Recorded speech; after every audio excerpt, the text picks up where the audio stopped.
All right, so Dokkan has released like a 10-year history of the game talking about everything that has dropped. Unfortunately, it's only in Japanese for some reason.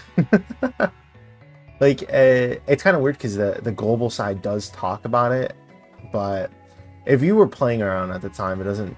You'd still understand most of it anyways. But this is obviously going to be the JP timeline of things. Maybe that's why they're still making like the global side of things. But either way, we can go ahead and talk about it since I kind of want to just go through the memories and when I started playing and all that. But here we go at the start with 2015. This is when the game officially launched. I'm assuming these are probably the first like units ever that you could get. The whole bunch of golden freezes as well. I still think it's funny because this is one of the only golden freezes that have Planet Namek Saga on them, which is why I'm gonna go ahead and assume that they're never gonna EZA because I think it would be funny if it was like that, right? Because I was it like the SSR or something like that um is from Planet Namek Saga, but then when they awaken, it's from that or they would just remove the tag. It would be kind of funny if they did that instead.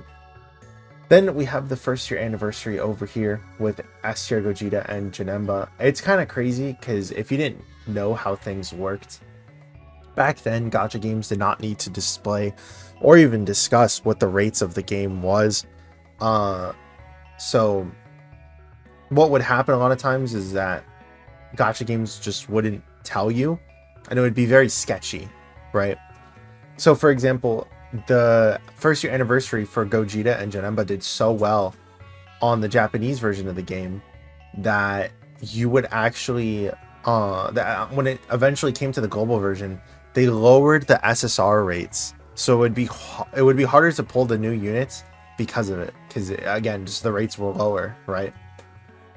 And there was a person at the time. Again, I didn't really play before the 30th anniversary, but it's just from stories that I've heard, of course. But there was a guy who would have like a bot that would just farm stones and then just summon constantly, and then from that you would be able to get the data of like if something was going down or not in terms of the summon rates, right? And that was during one of the periods. It's like, whoa, guys, watch out! As Gogeta's banner rates are about to be horrible. So that was kind of like a weird time period, which is why when people are like, "Oh, I like the old version of Dokkan compared to the new one," it is kind of difficult to sort of relate to that because like they used to do scummy stuff like that all the time, and I think Dokkan as a company and as a whole has gotten a lot better since then, right? Like, dude, go back and look at how hard it was to get these prime battles, right? Like you literally had to do like 111 times because the units back then were horrible, so it would take a lot of time. It would take 50 stamina.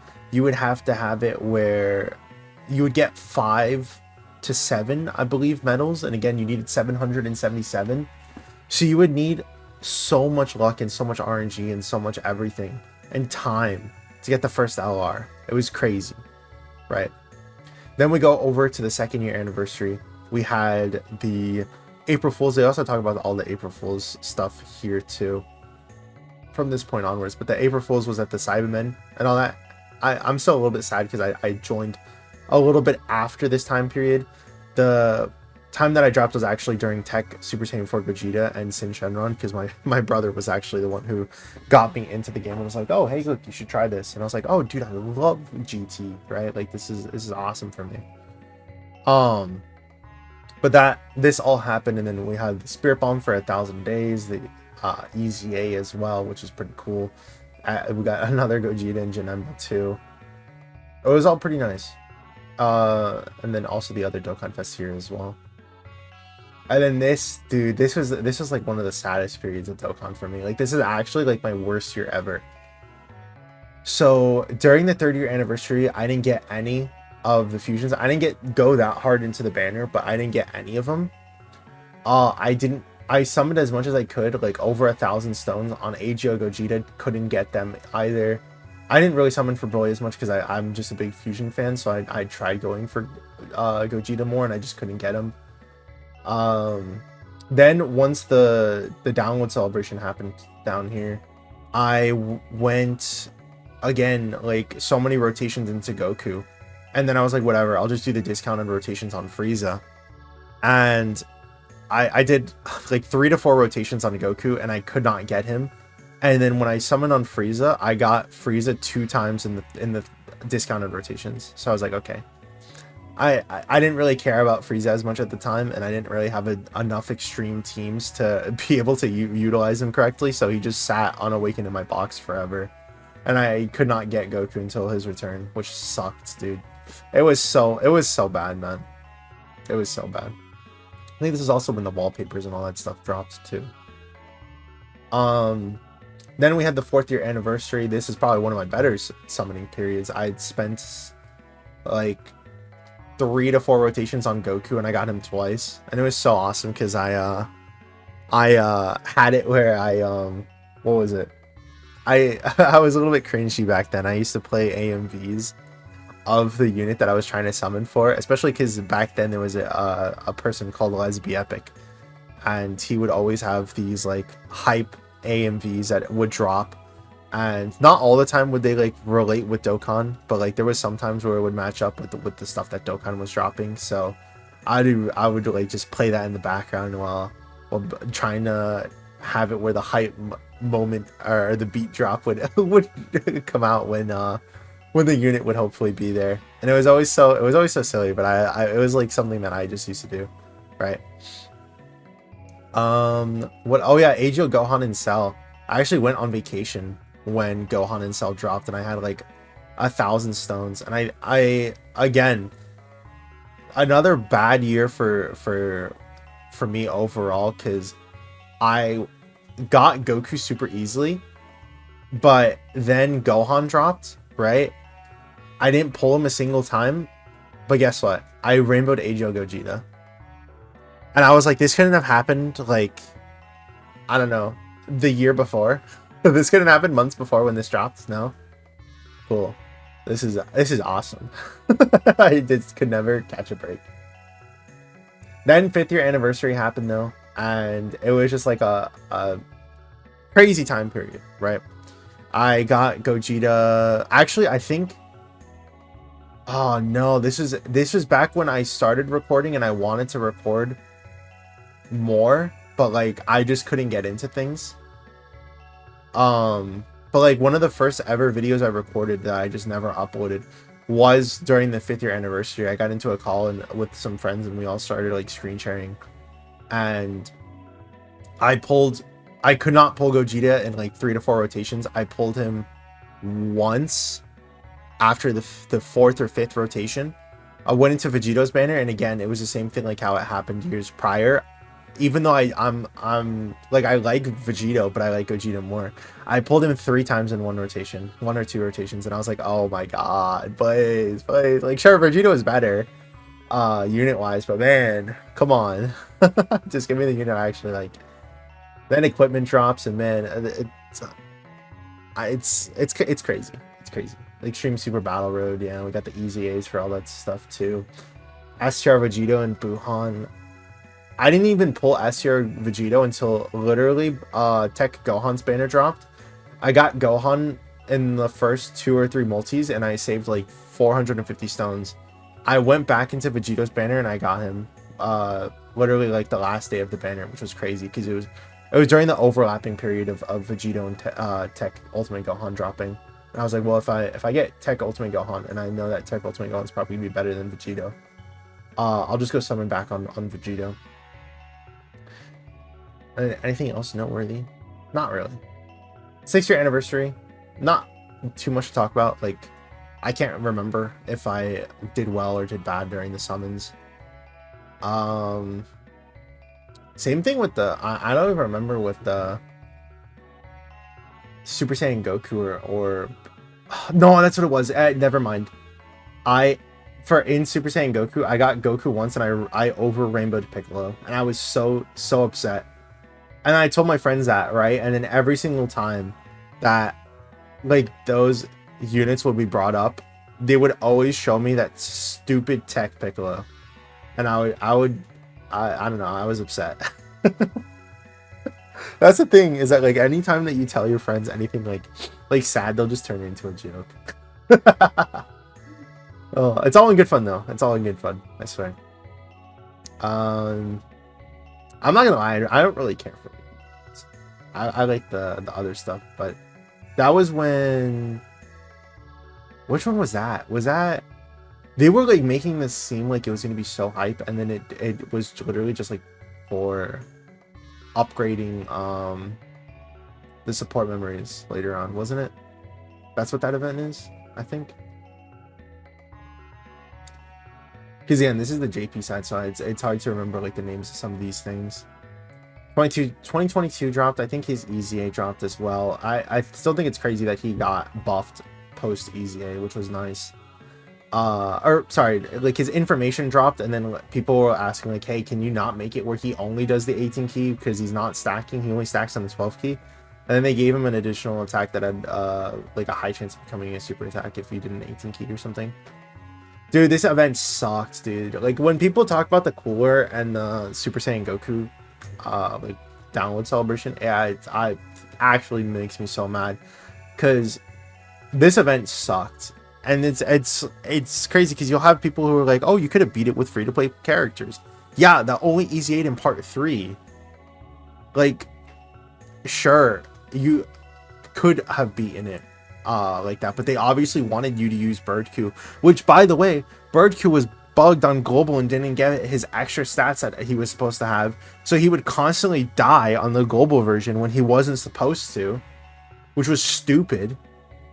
Because it's like, well, what am I actually supposed to use to beat this event? It was during when I think it was like part 2. It was during the end period that like part 2 or part 3 dropped, and they had to fight Metal Core, and that was so stupid, man. It still makes me mad. Oh yeah, the other thing too that I totally forgot to discuss was the fact that I was so excited when they EZ'd Zamasu, because I was like, this doesn't even matter for regular like free-to-play EZAs, because eventually they're gonna do like Dokkan Fest and just non-Dokkan Fest LR EZAs too, and this is gonna be so hype. Like the Zamasu's EZA was so bad, but guess what? It doesn't matter, because we're gonna get these EZAs later. Then 8th year anniversary dropped. Still one of my worst shafts today. Literally had to go like over 1,000 stones just to pull a single Z duo. I don't even remember how much it was, but I remember that I had to go past Tailstones. Same thing with Vegeta and Trunks. This was just another bad year all around. Actually, when did Vegeta and Trunks drop? Oh no, I guess it was like the 6-month time period, I guess you could say. Because Vegeta and Trunks dropped between 2022 and 2023, right? Because there was talks and discussion of them being better than Piccolo and Gohan, I remember. Yeah, I think it was, because it was after 7th year anniversary, but it was before 8th. So yeah, it was like in that time period. Which is why I'm surprised they didn't put it like somewhere over here. Oh yeah, Red Zone dropping too. That was pretty fun. This was like a better version of the Cooler and Goku event, in my opinion. Like the Supreme Magnificent Battle. I'd still like these a lot more than the Cooler event. It was so stupid, because instead of having it where you would, what's the way to put it? Instead of having it where you would only be able to use certain units, but like you could still like try to cheese it with something, right? They specifically gave buffs to those units, so it was like, oh, you have to use these units. We're not giving you any leeway, you know. I still liked Future Gohan the most out of all of these LRs. Future Gohan clears, just by the way. Shadow Dragon event, oh, makes me mad still. Yeah, didn't they also get the? I wonder what that means. Is it like the most used units? I'm assuming. Is that what that means? The most used units of that time period. That's funny. Super Saiyan 4 if that is true, Super Saiyan 4 Gogeta was used more, and then Tech Gods were used more later. That's funny. 9th year anniversary dropped. Yeah, this is where I started making content a lot more. I think I during the entire last year, 2024, I think I uploaded once a day, with maybe only 1 or 2 times throughout the year that I just skipped uploading. But it was crazy. It was crazy back then. It was crazy. Yeah, I still think 9th year anniversary is probably one of the best ones. Especially if we're talking about like how the actual units were. Oh, what's the way to put it? Every single unit here was top 10, no matter what you would say, right? And I think that they did that job a bit better than like the 10th year anniversary did. Was that no LR was fumbled. If you were a fan of any of these LRs, you thought they did them justice. Where somebody like me, I could not really agree with like Super Saiyan 2 Gohan, for example. Or if you're a big Super Saiyan Blue Evolution Vegeta fan, you could easily say they fumbled that too. But yeah, and then we have the Daima stuff and all that over here. And then look at that, AGL MUI is back to being used top again. I guess let's go back to see like what the most units used were. Because I'm assuming that's what he used. S tier Gogeta. Gotta Goku, of course. S tier Gogeta again. Yeah, he kind of reigned supreme for the leader skills for quite a long time. Gogeta again. Yeah, this is when the typing leaders were king, before the categories were. Well, I couldn't have used that guy for whatever reason. Really?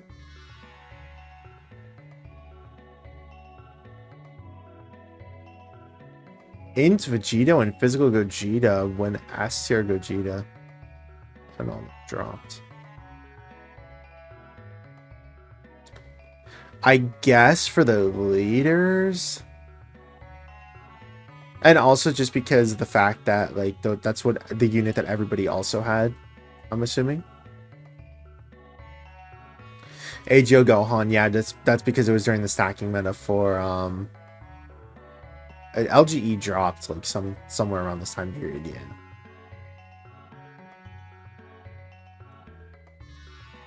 Yeah, and then the 7th year anniversary just started to dominate in that field. It's crazy looking back at it, because like go ahead and look at all of these, right? 2017 you have mostly TURs, but to be fair, they weren't doing Dokkan Fest LRs, right? But here we go, right? We have 2018. This is when the first Dokkan Fest LRs dropped, right? We have it where it's Physical Gogeta and then the Int Vegito, right? Int Vegito's not even the top 5 units that are used here, right? Like, that's crazy that LRs were not as dominant back then as they are now. Like, it was kind of comparable in a sense, because again, look at this, three TURs are the most used units. Then we go to the next year, 1 TUR is one of the top 5 units. We go to the next year, and it's none. No, sorry, it's still in TUI. I go to the next year, and TURs are completely knocked out. And from that point onwards, there's never been another TUR inside of the top 5 most used units. Like, that's crazy to me. That's crazy. Anyways, though, we'll go ahead and stop there. Thank you all for watching. Hope you guys have a great rest of your week. Hope to see you guys in the next one. Peace.